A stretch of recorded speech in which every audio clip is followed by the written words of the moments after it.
Blood streamed down my face, hot and metallic. My shoulder hung useless, dislocated, grinding with every shallow breath. And through it all, I heard her voice, my sister, calm, cold.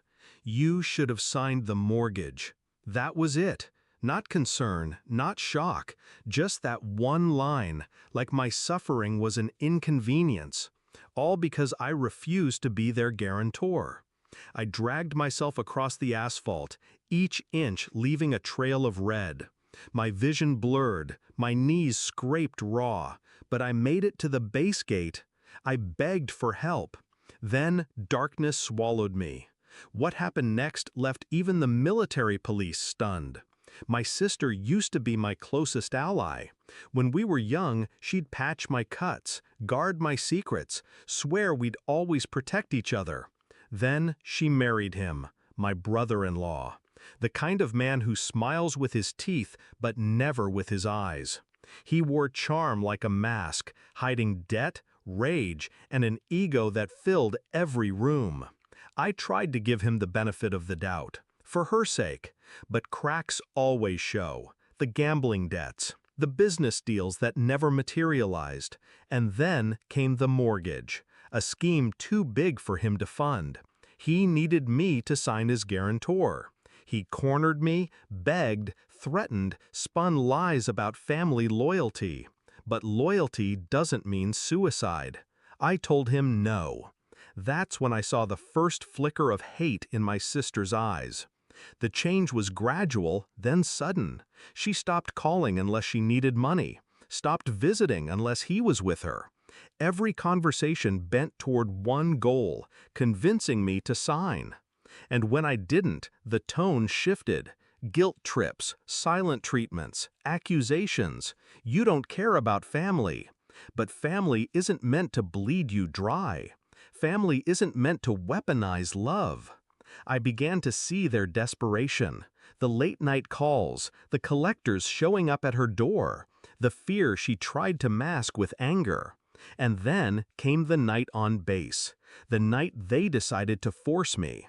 I could have folded, signed away my security to keep the peace, but I'd spent enough of my life bailing them out.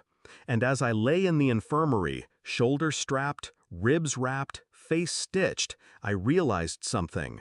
They thought they'd broken me, but pain sharpens focus.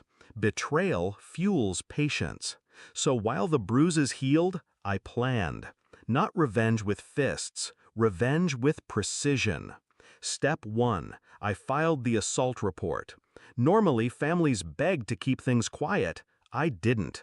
I pressed charges hard. Witnesses had seen him attack me on military grounds. That alone carried weight heavier than any punch. Step 2. I gathered every debt collector's letter I'd intercepted, every voicemail where he threatened me, every text where my sister tried to guilt me into signing. A trail of evidence painting a picture they couldn't deny. Step 3. I spoke to the military police and the legal office. Not as the victim of a brawl, but as a service member reporting a pattern of financial coercion and assault. They listened. They didn't just see a fight, they saw a case. Step 4. I waited. Let them think I was nursing wounds in silence. Let them believe they'd silenced me.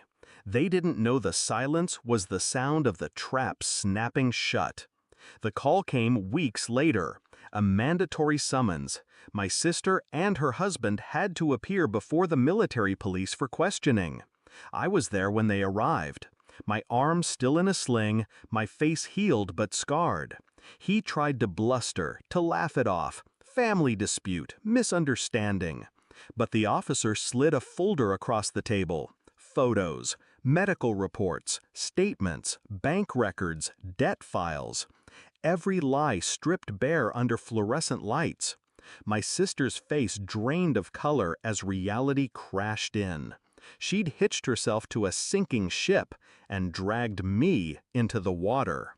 And then came the words that shifted the air in the room. "Mr. Hale, you're facing charges of aggravated assault, financial coercion, and fraud." His jaw clenched, His mask cracked. And for the first time, he looked at me not as prey, but as the executioner. I didn't need to speak. My silence said everything. They took him out in cuffs. My sister tried to follow, but the officer stopped her. She wasn't under arrest, but she wasn't free either. She'd face investigations of her own for complicity. She looked at me, eyes wide, searching for mercy. The same eyes that once promised we'd protect each other. I met her stare, calm, steady. "You should have protected me," I said quietly. And then I turned away.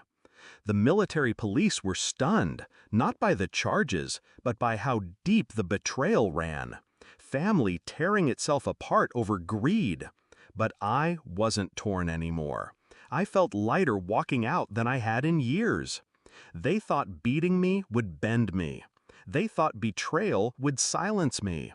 But I don't break. I don't bend. I wait, I plan, I strike. And when I do, I don't just end the fight, I end the war.